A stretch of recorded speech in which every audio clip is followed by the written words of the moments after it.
Welcome to the Wholeness in Motion Foundation series, and this is number 3, and the topic is tone.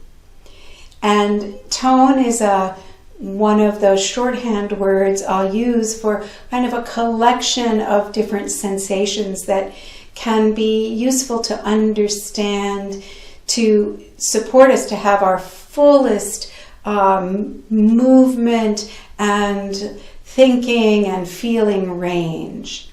So let's start with this. Think of a time where just let yourself come on to you as if you were really tired. Often we can call that right up. So it's what happens if you have to stand up, you're in line, and it's been a long day. So let that kind of fatigue happen to you. And then notice the effect of that idea. I'm letting myself feel tired. Really let it go. And I'll just describe what I feel. You can see how that relates to what you're feeling. I've let everything drop, almost as if like I'm collapsing. I'm just one more level of collapse and I'll be on the floor. So there's a lot of squishing. I feel a lot of folding in my neck and my waist, and almost like if I let go, my knees would bend and everything, so I'm dropped. I feel weighty, like taking a step is actually a lot of effort. And at some point in these, we'd look at what's actually going on. In a sense, a lot of muscular messages are shut down, and so a little bit of work is lugging me along. So in a way, it's on the end of collapsing. If I was laying on the ground, this might feel really good. So, boom, feel that end. A collapsed, dropped tone. And now, shift, and we're going to play catch. And you want to play catch. And you're not sure who's going to, got 2 or 3 people have a ball. And so you're here ready, and you like playing catch. And feel that feeling of being ready. Okay, I'm going to catch that ball. Whoom, and then you've got a ball and you're going to throw it. And then, whoa, now this is basketball and I'm ready. I'm bouncing and I'm ready to look for who in the field I'm going to throw it to. You can shift to any activity in your imagination where you're here and you're ready and you're raring to go, and you're not committed in any direction. You're what we call available. It's a word I'll use a lot in the work. Available to throw the ball, to catch the ball, to sing a song. That it's like what I'm feeling if I described it. I can start with the shape of it. I don't feel compression anywhere. It's almost like I feel extra space or spring in my joints. Everything's free to move. I feel quite balanced, like I'm not dropped or back. When I was tired, I was more on my heels. And I don't feel compression anywhere. I've just got kind of buoyant springiness. And the tone, it's kind of springy would be a word you'll hear a lot in Wholeness in Motion, and buoyant, and this is like kind of a mid-range availability, meaning things are available, not committed. Like here, they're kind of committed to down, and the sort of motor messages are kind of shut down. Here, I'm ready to go. And then let's do the other end, like as if it's like, oh no, or you're just gripped, like, you're holding back your anger. You're gripped, you're held, or you could get there another way. You could do a stand up straight, like really straighten up. And so take a moment and feel the sensation of this. Describe it. So if I was going to look at shape, even though it kind of feels up and open on one level, if I look at it, and I'm a little more sensitive to what this feels like, I'm actually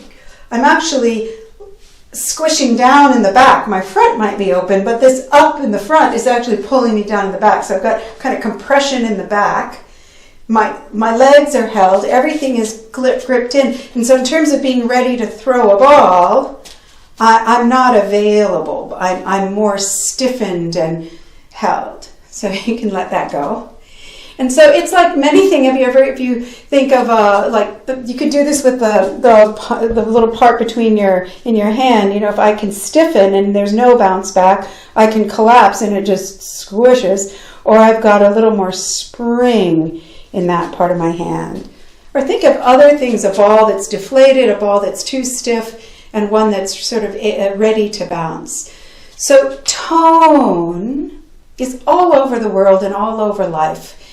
And we use tone and explore tone quite regularly in Wholeness in Motion to support ourselves to have lots of available responses in life and to awaken awareness to the message a certain kind of tone might be giving me. So it's to support us to have a more facility with this whole range of sensations that's inside of this concept of tone. And bring awakeness to that and more options, because our life experiences can kind of get us stuck in a tonal range for various reasons, and we don't have time to go into that. So I could be someone who really spends a lot more time in this collapsed and doesn't even really know about spring, or the opposite. I could have been sort of alert and up, and the most recuperative thing for me would be to learn to collapse a little bit. And so playing in that range is a powerful and very simple practice, I would say. So that's what we mean by tone, and why you'll see in class, lift up, and we play with that on the floor in all kinds of ways. Also, as part of this tonal territory, a tool that many of us are finding quite powerful for our own life, but also here at the eye as educators or leaders, is a tonal clock, I've called it. Or you can think of it as a tonal chart, and it will be in this video here. And it's an adaptation from charts that psychologists and the neurosciences have adapted around. They've used it for feeling and actually sensation. And so I'll just describe it from my work. I've reversed some of the ways you might see it if you were to look this up. But here's the clock, or you can look at the model too. And if you think of it, it's divided in half, top to bottom. And you can do this with me. It's like the top half has got to do with arousal. This top to bottom continuum is like arousal, that like interested kind of more that upward, up toward the grip. It doesn't have to have the grip, but it's really like, well, what arousal means, excited or terrified kind of thing. And the bottom end has to do with the more collapse or calm. You can have different versions of it, but it's less arousal, more arousal. So do that. Really aroused, excited, energized, less aroused, excited, energized. The side-to-side component on the clock, so going from 3 to 9 here, has to do with pleasant and unpleasant. And so pleasant and unpleasant, one side or the other. So if I am highly aroused and it's unpleasant, it might be like this. Let's go, terrified, oh no! But I could be on the pleasant side and it would be like, woohoo! Yay! It's joy, it's energy, it's exuberance. And it's got an open feeling and lively. We can do the same thing on the bottom end. I could be down on the bottom in collapse and shut down and closed off and disappeared and lonely and isolated and all the things that might go with that. But if it's sensory, it's just like a defeated, a collapsing. But on the other side, on the pleasant side, it could be calm and easy and open, but still. And then all the nuances in between of these kind of territories of excitement, energy, less energy, pleasant and unpleasant. So it gives us a real granularity and a kind of a map to find different words and places of understanding what we're feeling at any given time. The other part that's quite useful is on the unpleasant side.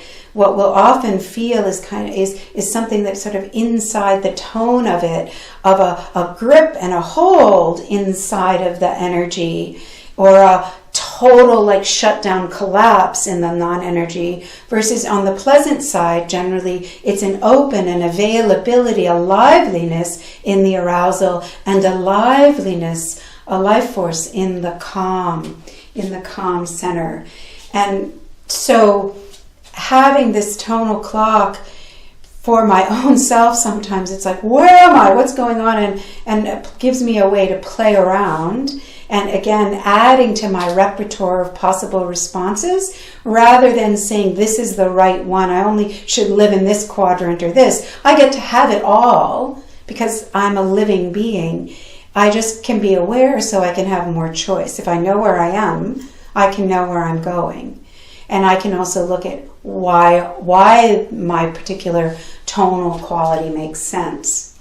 And as educators, people have made this chart, and sometimes somebody can be singing or doing an activity and you say, "Hey, where are you on the chart?" And they can just kind of point physically to, "I'm right here in this, I'm a little gripped and scared. Okay, let's play around. And what attitude would you have to have toward the music right now so that you could be energized but not so freaked out?"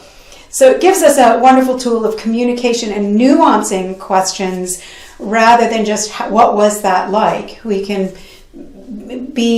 have some specificity, like where are you in the tonal world? What's going on in your being at this moment, rather than telling somebody, you look like you are, would not be this work that's about helping people develop their awareness of themselves, and so that they have the choice. They're the holders of the power to make changes within themselves. So tone, there are many, many powerful well-being benefits of exploring and playing with tone as in a way of sort of nuancing and understanding and locating this huge array of possible sensations we have. Now we've got kind of a field in which to locate them. So I hope that's useful for you to play with and at least to understand our work together. All right, thank you.